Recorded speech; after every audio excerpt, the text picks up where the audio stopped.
کیونکہ اللہ تعالیٰ ان دو لوگوں کو تباہ و برباد کر دیتا ہے. ایک تو اس عورت کو جو اپنے شوہر کی ناشکری کرتی ہے، اور دوسرا وہ کہ جو مرد اور عورت دوسروں پر شفقت نہیں کرتے، دوسروں کو ذلیل سمجھتے ہیں اور دوسروں کی مدد نہیں کرتے، ان پر شفقت نہیں کرتے. حضرت عیسیٰ علیہ السلام، اللہ تعالیٰ نے امتحان لیا حضرت عیسیٰ علیہ السلام کا. حضرت عیسیٰ علیہ السلام جا رہے تھے راستے سے، اللہ تعالیٰ نے حضرت جبریل اور حضرت میکائیل علیہ السلام کو بھیجا. حضرت میکائیل کو ایک چڑیا کی شکل میں بھیجا، حضرت جبریل کو شاہین کی شکل میں بھیجا. شاہین نے چڑیا کو شکار کرنے کے لیے اس کو دوڑایا، شاہین چڑیا کو کھانے کے لیے اس کے پیچھے بھاگا. چڑیا بھاگتی بھاگتی حضرت عیسیٰ علیہ السلام کے پاس پہنچی. حضرت عیسیٰ علیہ السلام سے کہنے لگی کہ اے اللہ کے نبی، مجھے شاہین کھانے کے لیے آ رہا ہے، میرا شکار کرنا چاہتا ہے، مجھے بچا لیجئے ورنہ وہ مجھے کھا لے گا، میرا شکار کر لے گا. حضرت عیسیٰ علیہ السلام نے چڑیا کو چھپا لیا. شاہین آ کے حضرت عیسیٰ علیہ السلام کے پاس اور کہنے لگا کہ اے اللہ کے نبی، آپ میرے شکار کو چھپا نہیں سکتے کیونکہ یہ میرا شکار ہے اور مجھے بھوک لگی ہے تو میں اس کو کھانا چاہتا ہوں. آپ میرے شکار کو چھین نہیں سکتے، آپ اس چڑیا کو میرے حوالے کر دیں، میں اس کا شکار کرنا چاہتا ہوں. حضرت عیسیٰ علیہ السلام نے فرمایا کہ تمہیں بھوک لگی ہے، تم کھانا چاہتے ہو نا، تو تم اس چڑیا کو کیوں مارو گے، اس چڑیا کا شکار کیوں کرو گے؟ آؤ میں تمہیں اپنا گوشت کھلاتا ہوں. حضرت عیسیٰ علیہ السلام نے چڑیا پر شفقت کی اور اس شاہین سے کہا کہ تمہیں کہاں کا گوشت چاہیے؟ اس نے کہا ران کا گوشت چاہیے. حضرت عیسیٰ علیہ السلام نے اپنی ران کا گوشت کاٹنا شروع کیا، خون نکلنا شروع ہو گیا، گوشت کاٹ دیا اور کہا بتاؤ تجھے کہاں کا گوشت چاہیے؟ دل چاہیے تو دل نکال کے دے دیں گے، تجھے اور کہیں کا گوشت چاہیے تو نکال کے دے دیں گے، لیکن اس چڑیا کی جان بخش دے، اس چڑیا کا شکار مت کر. اتنا کہنا تھا کہ حضرت جبریل علیہ السلام عرض کرنے لگے اے اللہ کے نبی، اللہ رب العزت نے ہم دونوں کو آپ کا امتحان لینے کے لیے بھیجا. ہم کوئی شاہین نہیں، یہ کوئی چڑیا نہیں، یہ میکائیل اور ہم جبریل، یہ میکائیل اور میں جبریل ہوں. آپ کا امتحان لینے کے لیے آئے تھے کیونکہ اللہ تعالیٰ نے آپ کو فرمایا کہ آپ لوگوں کی شفقت کریں، اللہ کی مخلوق پر شفقت کریں. تو اللہ نے امتحان لیا کہ شفقت کیسے کر سکتے ہو، شفقت کرتے بھی ہو یا نہیں، کیسے کرتے ہو. تو واقعی تم اپنے امتحان میں پاس ہو گئے. تو جو شخص لوگوں پر شفقت کرتا ہے، لوگوں کی مدد کرتا ہے، اللہ تعالیٰ کا وہ محبوب بن جاتا ہے.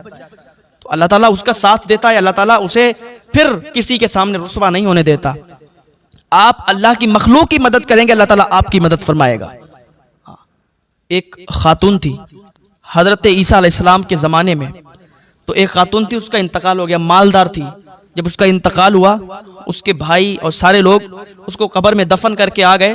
تو بڑے بھائی نے خواب دیکھا. خواب میں کیا دیکھتا ہے کہ اس کی قبر میں عذاب شروع ہو گیا، اس کی قبر عذاب کے گڑھوں میں سے گڑھا بن گیا. صبح کو جب اٹھا تو بڑا بے چین تھا. دوسرے بھائیوں نے پوچھا بھائی کیا بات ہے؟ کہا ایسی ایسی بات ہے، میں نے رات کو بہن کو دیکھا خواب میں کہ اس کی قبر میں آگ کے شعلے بلند ہو رہے ہیں، آگ کی لپٹیں نکل رہی ہیں، آگ اس کی قبر میں بہت تیزی کے ساتھ پھیل رہی ہے. تو اب وہ بے چین ہو گیا کہ کیا معاملہ ہے. تو معاملے کی تحقیق کرنے کے لیے وہ قبرستان چلا گیا. وہ قبرستان پہنچنے کے بعد اسی قبر پر اس نے ہاتھ رکھا تو اس کا ہاتھ جل گیا. اتنی تیز گرم تھی وہ قبر، بہت تیز گرم تھی. اب یہ بھاگتا دوڑتا حضرت عیسیٰ علیہ السلام کے پاس گیا. حضرت عیسیٰ علیہ السلام سے عرض کرنے لگا حضور، ایک بات نے مجھے تڑپا کے رکھ دیا ہے، ایک بات کی وجہ سے میں تڑپ کے رہ گیا ہوں، میری پریشانیاں بڑھتی جا رہی ہیں، آپ مجھے اس کا حل فرما دیں. حضرت عیسیٰ علیہ السلام نے فرمایا اچھا بتاؤ کیا بات ہے جو ایک بات نے تمہیں تڑپا کے رکھ دیا؟ کہ حضور بات یہ ہے کہ میری ایک بہن ہے، اس کا انتقال ہو گیا، اس کو ہم لوگ دفن کر کے آئے. اب میں نے خواب میں دیکھا کہ اس کی قبر میں آگ کے شعلے بلند ہو رہے ہیں، آگ کی لپٹیں آ رہی ہیں. تو میں اس کو چیک کرنے کے لیے قبرستان چلا گیا. میں نے قبرستان جا کے اس کی قبر پر جب ہاتھ رکھا تو خدا کی قسم اس کی قبر اتنی گرم تھی کہ میرا ہاتھ جل گیا. حضور آپ بتائیں کیا معاملہ ہے، کیسا کیا ہے؟ حضرت عیسیٰ علیہ السلام نے کہا چلو یہ تو اسی سے پوچھتے ہیں چل کے. اس نے کہا وہ کیسے؟ کہا حضرت عیسیٰ علیہ السلام نے فرمایا کہ چلو قبرستان لے چلو، اس کی قبر کے پاس لے چلو. حضرت عیسیٰ علیہ السلام اس کے ساتھ، وہ حضرت عیسیٰ علیہ السلام کو اس قبرستان میں لے گیا. حضرت عیسیٰ علیہ السلام اس قبر کے پاس گئے. اللہ کی بارگاہ میں دعا کی, اس مردے کو زندہ ہونے کی دعا کی, اللہ اس مردے کو زندہ فرما. تو جیسے ہی آپ نے اس مردے کو حکم دیا تو وہ مردہ, وہی لڑکی, وہی عورت اس قبر پھٹی اور قبر سے نکلی. اور نکلنے کے بعد حضرت عیسیٰ علیہ السلام نے اس سے پوچھا کہ تیرے ساتھ ایسا کیا معاملہ ہے؟ تیری قبر میں آگ کے شعلے بلند ہو رہے ہیں, تیری قبر میں آگ کی لپٹیں نکل رہی ہیں, قبر میں عذاب ہو رہا ہے, تو کیا ایسا تیرا گناہ ہے؟ کس وجہ سے تو یہ اس عذاب میں مبتلا ہو گئی, ذرا یہ بتا. تو جیسے حضرت عیسیٰ علیہ السلام نے پوچھا تو وہ کہنے لگی, اللہ کے واسطے 2 گناہ کبھی مت کرنا, 2 گناہ کبھی مت کرنا. حضرت عیسیٰ علیہ السلام نے فرمایا کون سے گناہ؟ کہ آج مجھے جو عذاب ہو رہا ہے, جو میں قبر میں اس تپش میں ہوں, اس عذاب میں مبتلا ہوں کہ قبر کے کیڑے مکوڑے مجھے نوچ نوچ کر کھا رہے ہیں, آگ کی زنجیروں سے میرے ہاتھ بندھے ہوئے ہیں, میرے پیر بندھے ہوئے ہیں, میری گردن بندھی ہوئی ہے, بالوں کے بل میں لٹکی ہوئی ہوں, اور قبر کی آگ کے شعلے مجھے تڑپا دیتے ہیں, قبر کے آگ کی لپٹیں مجھے جلا دیتی ہیں. تو یہ عذاب اس وجہ سے ہوتا ہے. میرے 2 گناہ تھے. کہ ایک تو میرا گناہ یہ تھا کہ میں اپنے شوہر کی ناشکری کرتی تھی. میں امیر تھی, میں تو امیر گھرانے سے تھی, میرے پاس تو پیسے کی کوئی کمی نہیں تھی, غرور اور گھمنڈ بہت تھا.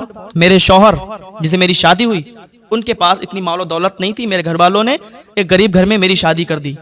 تو میں ان کو اپنے دھوس میں رکھتی تھی. وہ مجھ سے کوئی بات کہتا تو میں اس سے 2 باتیں کہتی, اور میں اس سے کہتی تھی کہ نہیں, میں تیرا حکم نہیں مانوں گی, میں تیری ناشکری کروں گی, تو جو مجھے کہے گا میں تیری بات پر عمل نہیں کروں گی. تو میرا شوہر مجھ سے جو بھی کہتا میں اس بات پر عمل نہیں کرتی تھی. مجھے جو کام دیتا میں اس کام کو کرتی نہیں تھی. میں اس کو بار بار تانا دیتی تھی کہ میں تو ایک رئیس خاندان سے ہوں, میں تو ایک بڑے خاندان سے ہوں, تم میرا کیا کر سکتے ہو, کیا کر لوگے. میں اپنے شوہر کی ناشکری کرتی تھی, اور اپنے شوہر کی ناشکری کرنے کے ساتھ ساتھ اللہ کا شکر بھی ادا نہیں کرتی تھی, اللہ کی بھی ناشکری کرتی تھی. میرا یہ بہت بڑا گناہ تھا. میں نے اپنے شوہر کی ایک بات نہیں مانی, اور مجھے یہ پتا نہیں تھا کہ میرے ساتھ ایسا ہوگا. کیونکہ جو شوہر کی بات نہیں مانتی ہے, جو عورت اپنے شوہر سے ہر وقت لڑتی رہتی ہے, تو اللہ تعالیٰ اس کا انجام ایسا ہی کرتا ہے. اللہ تعالیٰ اسے تباہ و برباد کر دیتا ہے, اسے بربادیوں کی منزل پر لا کر چھوڑ دیتا ہے. قبر میں اس کے عذاب ہوتا ہے, اس کی قبر میں بچھو کیڑے مکوڑے چھوڑ دیے جاتے ہیں, جو یہاں کے بچھو کیڑے مکوڑے جیسے نہیں ہوتے. ان کے قد بہت بڑے ہوتے ہیں. جب یہاں کیڑے مکوڑوں سے, بچھوؤں سے, سانپ سے لوگ ڈر جاتے ہیں, تو پھر قبر میں کیا حال ہوگا.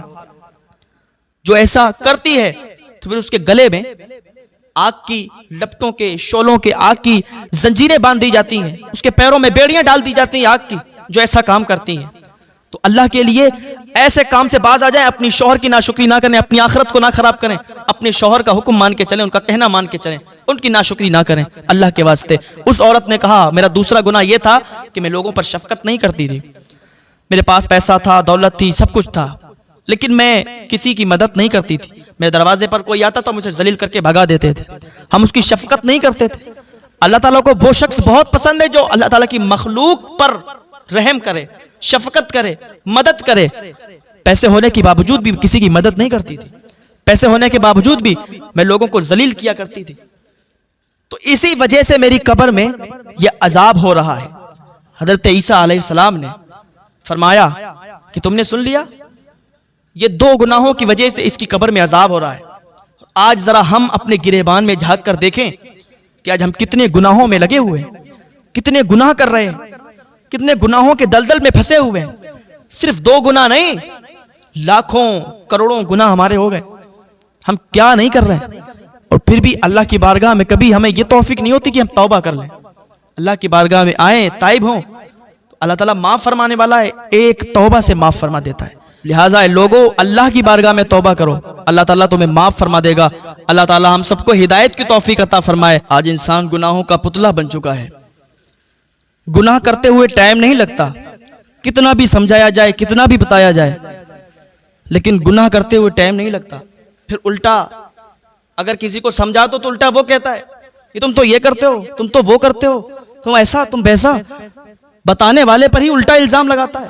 اگر اس کو کوئی سمجھاتا ہے تو سمجھنے کی کوشش نہیں کرتا, اس کی غلطیاں پکڑنے کی کوشش کرتا ہے. اگر آپ کو کوئی سمجھاتا ہے, وہ کتنا بھی برا انسان ہے, کتنا بھی کیسا بھی انسان ہے, اگر آپ کو کوئی سمجھاتا ہے اور آپ کے مطلب کی بات ہے تو اس کو مان لو, اس کی بات پر عمل کر لو کہ اس نے کچھ سمجھ کے مجھے بتایا ہے, اس کی بات پر عمل کرو گے تم فائدے میں رہو گے، اللہ کی بارگاہ میں تائب ہو جائیں، کیونکہ ابھی ہمارے پاس وقت ہے، ابھی ہم توبہ کر سکتے ہیں، ابھی ہمارے پاس ٹائم ہے۔ ہو سکتا ہے بتانے والا میں نہ رہوں، سننے والے آپ نہ رہیں، کیونکہ کفن میں کوئی جیب نہیں اور قبر میں کوئی الماری نہیں۔ دوسری بات تو یہ ہے کہ موت کا فرشتہ رشوت بھی نہیں لیتا۔ ہاں تو کیوں نہ ابھی جب ٹائم ہمیں ملا ہے، ہمارے پاس ٹائم ہے، وقت ہے، تو ہم اللہ کی بارگاہ میں تائب ہو جائیں اپنے گناہوں سے، کیونکہ انسان کو پتہ بھی نہیں چلتا اور اس سے گناہ ہو جاتے ہیں بہت زیادہ۔ تو اللہ کی بارگاہ میں توبہ کر لیں، اللہ تعالیٰ معاف فرما دے گا۔ ہم خود توبہ کرتے ہیں، اللہ تعالیٰ ہمارے گناہوں کو معاف فرمائے۔